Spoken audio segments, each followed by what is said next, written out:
राधे राधे। ममता मिश्रा के YouTube channel पे सभी भाई, सभी बहनों, सभी दोस्तों, सभी मित्रों को मेरा दिल से नमस्कार। सावन आया है, आइए एक बहुत सुंदर, बहुत प्यारी कजरी सुनते हैं।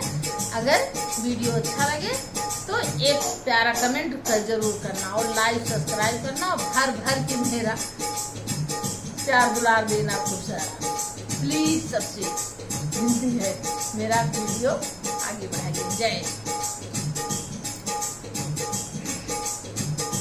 हरे रामा हरियर नीम के पतैया गजबन के लाग रे हरी। हरे रामा हरियर नीम के पतैया गजबन के लाग रे हरी।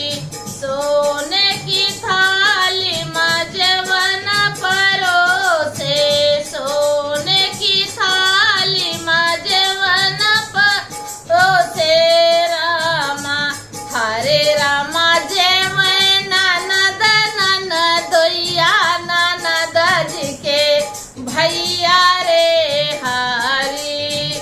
हरे रामा जय मैं ननद ननदोइया, ननद जी के भैया रे हरी। हरे रामा हरियर नीम के पतैया, हरे रामा हरियर नीम के पतैया गजबन के लाग रे